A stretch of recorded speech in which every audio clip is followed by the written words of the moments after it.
Welcome, ladies and gentlemen, to your TheStick9erEmpire Podcast, a show for the fans, by the fans. Gentlemen, we won this week. We rolled off another victory by the score of 45-29. Bird season is just about over. We got one big game coming up. Few years till re-election. They love Elvis Grbac playing in place of Steve Young. Now, Vinny Testaverde's had a big year, and he stunned the Niners early. Third play of the game, Michael Jackson. Down the sideline, touchdown, 65 yards. Come on, baby, light my Zaire. Eric Zaire from the 3. He's wide open, throw to 20-17. But here's Elvis. To Terrell Owens, 15 yards. To Jerry Rice, 5 yards. 3rd and 8. Brent Jones, 13 yards. 5 different receivers hit by Grbac on this drive. Then, bar none, William Floyd, touchdown. 24-20 San Francisco, a 16-play drive that chewed up almost 9 minutes. Zaire tries to answer, but look, he's hit by Chris Golden. And it's the trifecta, the sack, the forced fumble, and the touchdown. Yes, I said his arm right there, clearly his arm going back. Nice double dip by Dolman for the touchdown. Bill Walsh looking from above. George Seifert looking from below. Seifert with his 103rd win as a Niners coach, passing Walsh's old franchise record. Ortiz, one thing I noticed, let's start today off with you, actually. One thing I noticed this week is we gave up over 200 yards rushing. I know that's on everyone's mind. Now, in hindsight, we were missing Hargrave. We were missing Armstead. Who do you think, being a former offensive linesman and a guy who's very knowledgeable about this matter, who do you think is more detrimental? Who's a more detrimental loss, or who's more detrimental to the team succeeding and not giving up those rushing yards between those two players? Well, either guy, Hargrave or Armstead, who both missed the game, were very missed. I thought the defensive tackles were pretty poor this week at stopping the run. That's kind of been our calling card. It's something that we've done all season. I don't think we've let a rusher get over 100 yards, and I think 2 guys almost did that on the Cardinals this week. So hard to say who's better. I think Hargrave gets more stats than Armstead does. Armstead's kind of been the guy that takes up 2 blockers and lets Fred Warner and Dre Greenlaw get loose and make those tackles in the hole or get in the backfield and disrupt. And we just didn't have that this week. Kevin Givens was okay. Clea Davis, when he was in there, was fine, but I think he got hurt early on. And even Kinlaw was getting kind of manhandled in the run play. He had some good pass rushing this game, but I'd like to see him be a little more stout up front and stop some of those big gains that the Cardinals are getting on us. But the defense was as good as it needed to be. Luckily, we scored a lot of points, and the Cardinals never really were quite in it, despite the big game on the ground that they had. I agree with you. I think they're both detrimental to the team. Hargrave's more of a sack guy, but Armstead, he's such a tall, massive human being. He has so much height. He does take on a lot of those double teams for that reason. Luke, were there any concerns on your end? I thought it was a little bit closer than you guys. I mean, I know that obviously we ran away with it eventually, but at halftime it was actually pretty close. You had some of those commentators saying like, "Well, it's going to be close all the way through," which made me laugh because I had already seen the game. But I think Ward's touchdown pick 6 was phenomenal. And yeah, they're having trouble with the run, and now we got to go face the best in the business in the Ravens. So I think that they could pose problems for the Niners. But do you guys have any updates on Armstead? Is he going to be back soon? As of now, no word on whether Armstead or Hargrave are going to play this week. But you got to think Hargrave. I think if this was a playoff game, he's 100% going to play. I think if it's a playoff game, 100% Armstead is going to play. It's just, do we need them this week against the Ravens? Probably. It would, be nice to have those two guys there to stop Lamar. But, until they practice Wednesday, Thursday, Friday, we're not going to know definitively. Right now it's Monday. We're not going to know probably till at least Wednesday whether those guys are going to play or not or have a chance to play. Yeah. And, I liked hearing Warner talk on the radio this morning. He basically was saying last time when we won the division that he was saying that, just doesn't happen very often. Enjoy it. And then he said, I want to take back those words because I want it to be the standard here. And I like that about Warner. And he had a rough game. I mean, he missed some big tackles. He came up with some big tackles as well. But when you've got an offense that's running on all cylinders like ours is, it's interesting when someone gets almost 250 yards rushing against you and you still just blow them out of the water. The third quarter was the one that told all. Well, that tells you how great the team is overall. One thing that you said, Ortiz, that rings a bell with me is I agree with you. If this was a playoff game, they would. I think both of them will be playing. Armstead's kind of like day to day, so I have a feeling he's going to play the next game. Honestly, gentlemen, this is a playoff game before the playoffs, in my opinion. And in my opinion, I've been thinking this for a while. This is your Super Bowl preview because the Dolphins can't beat a good team, which has been shown week after week. The Cowboys only beat one good team, and that's because we laid down the game plan the week before, you know? So I think it's really important, you know, to have those two gentlemen play this week. I'm sure you will both agree. And in regards to what you said, Luke, Ward's playing out of his mind this last game, man. I mean, he's leading the league in deflections. He got 2 picks, including a pick 6. That guy right now is like the unspoken gem of the team. He needs to go to the Pro Bowl this year, you know, and he started that. I think it was like his last 7 or 8 games with KC, his final year there. You know, a lot of people thought that maybe we overpaid for him. No. The last 7 games that he did, if I remember correctly, with KC, he was lights out. He was like a top 5 corner. So I think the potential is there for Ward to be a top 7 cornerback. Your thoughts on it, Ortiz? Ward had a great game. I think like you said, he leads the league in pass deflections. That was a beautiful return. I mean, that was shades of Deion Sanders. I mean, it was an amazing display of speed. I didn't know the guy could run 20 miles an hour like that, like he did. I think they recorded him at over 20 miles per hour on that return. And yeah, it was a good game for him. Lenore was solid on the other side. He might be a little bit banged up going into this next game, but I don't think it's too serious. I think it's like a rib thing. And yeah, the defense, I think on the back end, the DBs have had, this is one of the best stretches of defensive back play I've seen from the 49ers in a very long time. It was always considered our weakness. It wasn't something that most guys said, you know, the 49ers cornerbacks, they're really, you know, top end guys and Pro Bowlers and guys that could potentially make the All-Pro team. Now we have that to go along with the defensive line, which everybody's always talking about is the heart and soul of the defense. Now we have that full defensive front. All 11 guys on our team potentially could be Pro Bowl players. I mean, I don't know about you guys, but I've voted 10 times for the Pro Bowl, and I look at up and down our lineup. I'm like, every guy could be on the Pro Bowl team. Like, they are that good. Maybe not Jair Brown yet, but you know, that's only because he hasn't started the whole season. But what do you guys think? Let's hope that they get elected and can't go because they're in the Super Bowl. Well, I wouldn't be mad if they get elected. They won't even be allowed, really. Skip the flag football and frisbee. What is it? Ultimate frisbee. I don't know. I don't even know what they do. They do some kind of like games. Maybe cornhole. I miss the run to daylight. Remember the run to daylight competition? I think Ricky Waters won the first one. I could be wrong. Yeah. You know, they only did that for like a few years, I think. You know, McCaffrey, he kept favoring his knee in this game, but I know that all of the Niner fans across the world, their stomachs dropped when Brock Purdy got hit and was out for 3 Oh, yeah. Thank goodness he's okay, man. Came back and had an incredible second half. So you responded well. That's the kind of thing that really scares you is one big hit. Now you've got Darnold, right? And Darnold did not look good when he came out either, man. That first pass looked like a pick right away. Kittle should have brought in, I thought. I felt like it went through Kittle's killed. But it went through Kittle's hands. I mean, it was on his hands. So you figure he's trying to kill the guy, dude. There's like 2 defenders there smashing into him. It came in hot, but I think he settled down. There was I think his next play was an incompletion, but there was a penalty.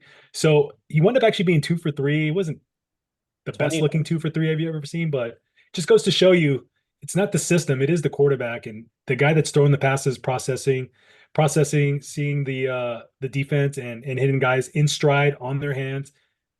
It makes a big difference. And Brock's been that guy. I think he's kind of distanced himself from the other MVP candidates, including his own teammate CMC. As great as the season he's had, I still think his numbers are historically good. Whereas CMC, we've seen this before. We've seen LaDainian Tomlinson have a similar season. We've seen Marshall Faulk have a very similar season in their MVP years. But no one's ever done and combined the statistics that Brock's had. Maybe and he's beating every good team he plays. Did Kurt Warner get? No. He won MVP his first year with the Rams. That's a line. I do have to say something about the other side of the trenches. I do think the D line had one of their poorest games of the year. They did get some sacks, but just way too much being blown off the line of scrimmage by the Cardinals. And credit the Cardinals for doing a good job of blocking. They were doing a good job with their double teams, getting to the second level, getting to the linebackers.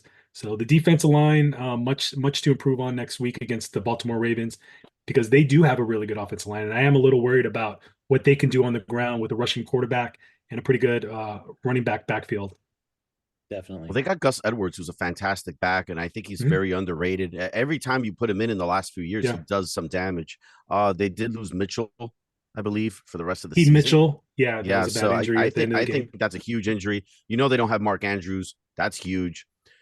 There's a great time to get into that game. I think I don't even see how they win this game. I know every week we're kind of homers here, but I don't see they're going to come in to this game wanting to just drill the ball down our throats, and Lamar's going to try and run all day. That's one thing I see. See something different, Mike. I think you're going to see time of possession winning the game, and it's going to be Shanahan's game plan to have all of a sudden just run way more than usual. Maybe because they're going to try and do the same thing. We can dominate that time of possession. I think we can beat the Ravens. What do you think, Lucas? Yeah, it's interesting to see how we're going to approach this game. Do we feel like there's more opportunity against their defensive backs and their linebackers, or do we think like we have an advantage on the line of scrimmage against the run defense? It's tough. I haven't seen a ton of Ravens football games this year. I do watch highlights. I did watch a little bit of the game yesterday. I have to say that Kyle's going to mix it up. He's gonna probably come out passing, and once things start to open up in the pass game, he's gonna start running the ball towards the second half. And that's kind of like when guys tend to get tired, the defensive line starts to put their hands on their hips and bend over and gasp for air, and that's usually when we start to kind of take over and enforce our will on the other team. I would like to see it be a higher scoring game, just because things get weird when it's a low scoring game. Anything could happen. Justin Tucker, their Hall of Fame kicker, can be a big difference maker if it's a low scoring game. They had the advantage in the special teams, and that's one thing I didn't bring up yet, but I was really disappointed in Ronnie Bell as a punt returner. We almost gave up 7 points right before the end of the first half, and that would have been a huge change to possibly how that game ended. So luckily he was down by contact before the ball came out, and it would have been close too. Yeah, 17. What was the score going into halftime? It was close. It was like 21 to 6. It would have been a 1-point lead, right, going into halftime if that play stood before it was overturned. We need to get better in the punt return game. I wouldn't mind Brandon Ayuk going back there. I don't know how you guys feel about. I think I'd rather have Debo. Honestly, well, Debo, just because he's a tougher player. I think Debo's more back there, guys. That's how you get people hurt. It's too much. It is. I think I'd rather have Debo just because. I think Debo's a guy who could run because he's got that extra gear in him. I think Debo's a guy who might eventually run one back. I don't like to see any of our skill position players back there. Don't get me wrong. And Debo has had an injury issue in the past. So and Bell's we've been going to Debo. Debo's been the guy. He hasn't looked that sharp lately. Sorry, I didn't mean to talk over you, Mike. But Bell's had a couple of rough games here. He I don't know about you guys, but I think it's kind of cool that after the game, Trent goes up on the post-game podium with Christian McCaffrey, and they call themselves Robin Big after the TV show on MTV. They had Rob Dyrdek, the little short white guy skateboarder with his best friend bodyguard. Big. I think that's as good of a segue as any to go down in the trenches with Lucas Ortiz. Let's do it. Luke, take it away, Lucas. Well, down in the trenches with Lucas Ortiz. Down in the trenches. Well, business as usual this game, guys. I mean, what more can we say about the offensive line that hasn't been already said? Just a continuance of their dominance. Brock Purdy didn't have any sacks, kept him clean. Trent Williams was mauling defenders left and right like he typically does. Another big game on the ground for Christian McCaffrey. He had 115 yards on the ground and another 20 or so with JP Mason. So the run game has been there all season, with the exception of maybe one or two games. And Brock Purdy, he did have to make some off-schedule plays because of the pass rush, but again, he didn't get sacked. So credit to the offensive line. I think they played maybe an AA minus game. There were a couple penalties to nitpick if I had to, but other than that, it was a solid showing for the offensive line. I do have to say something about the other side of the trenches. I do think the D line had one of their poorest games of the year. They did get some sacks, but just way too much being blown off the line of scrimmage by the Cardinals. And credit the Cardinals for doing a good job of blocking. They were doing a good job with their double teams, getting to the second level, getting to the linebackers. So the defensive line, much to improve on next week against the Baltimore Ravens, because they do have a really good offensive line. And I am a little worried about what they can do on the ground with a rushing quarterback and a pretty good running backfield. Definitely. Well, they got Gus Edwards, who's a fantastic back, and I think he's very underrated. Every time you put him in the last few years, he does some damage. They did lose Mitchell, I believe, for the rest of the season. Mitchell, that was a bad injury. I think that's a huge injury. They don't have Mark Andrews. That's huge. This is a great time to get into that game. I think I don't even see how they win this game. I know every week we're kind of homers here, but I don't see they're going to come in to this game wanting to just drill the ball down our throats, and Lamar's going to try and run all day. That's one thing I see. See something different, Mike. I think you're going to see time of possession winning the game, and it's going to be Shanahan's game plan to have all of a sudden just run way more than usual. Maybe because they're going to try and do the same thing. We can dominate that time of possession. I think we can beat the Ravens. What do you think, Lucas? Yeah, it's interesting to see how we're going to approach this game. Do we feel like there's more opportunity against their defensive backs and their linebackers, or do we think like we have an advantage on the line of scrimmage against the run defense? It's tough. I haven't seen a ton of Ravens football games this year. I do watch highlights. I did watch a little bit of the game yesterday. I have to say that Kyle's going to mix it up. He's gonna probably come out passing, and once things start to open up in the pass game, he's gonna start running the ball towards the second half. And that's kind of like when guys tend to get tired, the defensive line starts to put their hands on their hips and bend over and gasp for air, and that's usually when we start to kind of take over and enforce our will on the other team. I would like to see it be a higher scoring game, just because things get weird when it's a low scoring game. Anything could happen. Justin Tucker, their Hall of Fame kicker, can be a big difference maker if it's a low scoring game. They have the advantage in the special teams, and that's one thing I didn't bring up yet, but I was really disappointed in Ronnie Bell as a punt returner. We almost gave up 7 points right before the end of the first half, and that would have been a huge change to possibly how that game ended. So luckily he was down by contact before the ball came out, and it would have been close too. Yeah, 17. What was the score going into halftime? It was close. It was like 21 to. It would have been a 1-point lead, right, going into halftime if that play stood before it was overturned.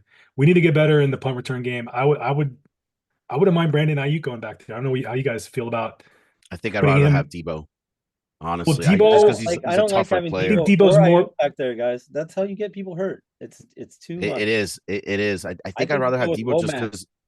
I think Debo's a guy who could run because he's got that extra gear in him. I think Debo's a guy who might eventually run one back. I don't like to see any of our skill position players back there. Don't get me wrong. And Debo has had an injury issue in the past. So and Bell's we've been going to Debo. Debo's been the guy. He hasn't looked that sharp lately. Sorry, I didn't mean to talk over you, Mike. But Bell's had a couple of rough games here. He had that, Wisnowski would have had that 30-yard run, and he had that penalty that he fell into somebody's back or whatever he did. He hasn't really looked that. He's ready for that.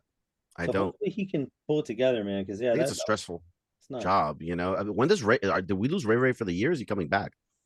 He's gonna come back for the playoffs. He's eligible to come back, I think, after this next game. But I think they put him on the IR, which is a four week absence. Is he he's an upgrade over Beal, but I don't necessarily think he's an upgrade over Debo, even though Debo just hasn't really shown us what he can do.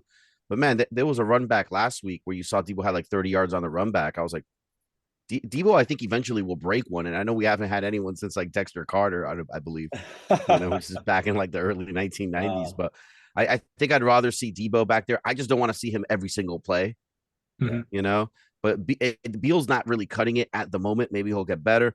Ray to me seems like another guy who's he's a decent return guy, but he's a little like I could see him fumbling as well. And it's a position we haven't really figured out yet. Put Ward back there, man. Just a quick clarification. You mean Bell, not Beal, right? Yeah, I know. Because we do have a Beal on the defensive team. end. Yeah, to me it looks like the same name. Not returning. You know what? When they become Pro Bowlers, they get their due diligence and respect. Could just be your New York accent, but yeah. To clarify, it is Bell. It's Bell. The other guy's Beal, the defensive end. Yeah. To me, until they start, giving us a little bit more. You sound like I just don't want to confuse the listeners. Beal's another player I'm a little worried about, man. I know you said it doesn't seem too serious, but it is a rib injury and it does hurt. Is Demo, not Debo. Diamalor Lenore, man. He's been getting better and better every week too, gentlemen. I think you will both agree with me. Yes.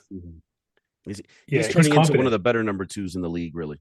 He's confident and he knows he can go up against anybody in the league. Like he can be a number 1 in his mind, which is more than you can ask for from a guy that's the number 2 opposite Charvarius Ward. I think if he were on another team, like he might be the shutdown cornerback that they they have followed the best receiver on the team. I think he's been that good. We clinched the division. Now, if there were a skid here and we lost to the Ravens, I mean, the Eagles have not looked too good. And who are they playing this week? Because they could end up losing. They're playing the Seahawks. We were rooting for the Seahawks tonight. Okay. So we could end up getting some help from Seattle. So that game's going to be interesting because I don't know. Did you guys hear about Jalen Hurts? Supposedly he's sick. Hurt, right? Okay. Traveling to the game on a separate flight away from his team. Now that's his excuse. Apparently, he's been feeling bad for 2 weeks. You know, I don't know what type of disease he has, but seriously, like, really, you've been feeling sick for 2 weeks. It comes out after you get beat up by the Niners. I've been sick for like 2 weeks. You know, the announcers were flirting with that idea. Like, who knows how long he's been sick? Maybe even from the Niners game. I'm like, yeah, no, calm down, guys. He's been sick all season, guys. That's why the Eagles don't have as good of a record. So and then the other, so he's questionable, and then the other questionable, or I think he's actually out, is Darius Slay, their best cornerback. So DK Metcalf's going to go off. Like, this is, if you're a fantasy league owner of DK Metcalf, get excited because he's probably going to get you a lot of points tonight. All right, guys, let's get some predictions for this game coming up here against the Ravens. Ooh, who would like to go first? On the horn? I'll go first. Mike, if you like. Yeah, Mike, take it, Mike. Take it, Mike. I'll tell you where I'm feeling this, man. You know, I keep telling you we got to hit 50 points at some point this season. It's not going to be the game. you would think it's not, but you never know. I'm going to say it's going to be the Rams game because the Rams put up a lot of points. So I think that could be a shootout. So I'm going to say we put up 50 on the Rams going into the playoffs. But then again, if the Eagles lose tonight, we're benching all of our starters at the half that game. So I can't say that. You know, we might not hit that golden 50 that I keep waiting for. But this was your 50 game, Arizona, man. They're so close. Let's just call it 50. Round up. I mean, we brought in all the backups with 7 minutes and 46 seconds, something like that left. You know what I mean? This would have been the 50 game, honestly, if the score was closer.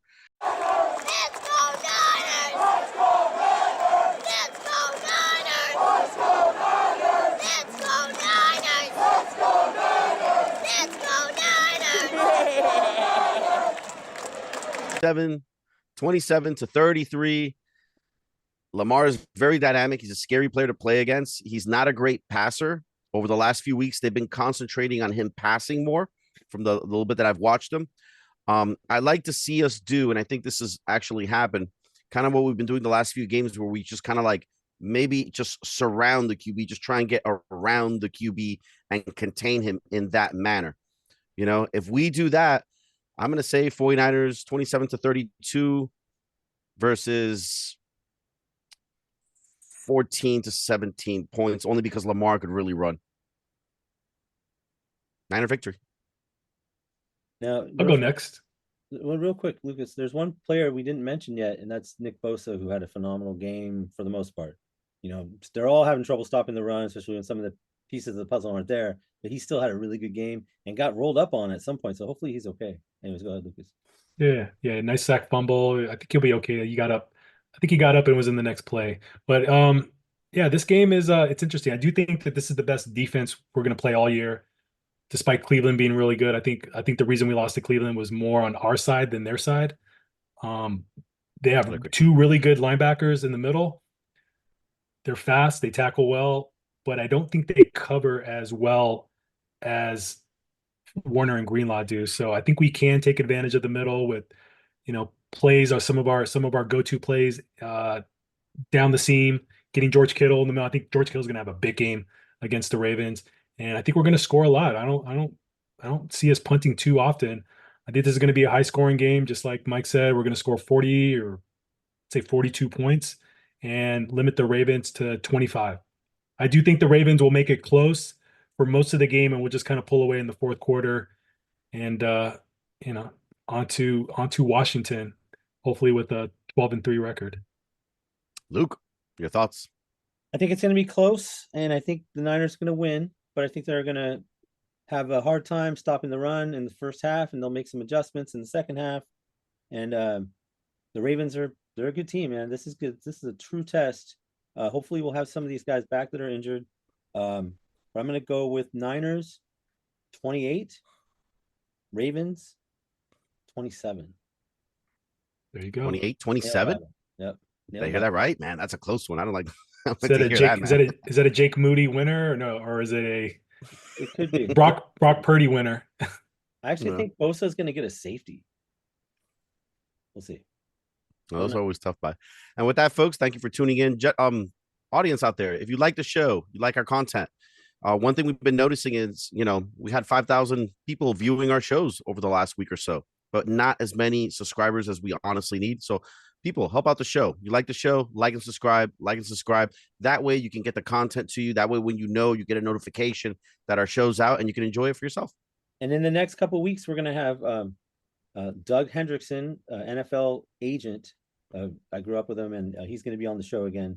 He was on last year, and we're going to work that out and get a solid date, and I'll put some information out. But yeah, it should be fun. So, and some of his background postseason again. And tell him, Luke, some of his background, he does manage some 49er players as well. Yeah, he's friends with Marshawn Lynch, who may also make an appearance possibly.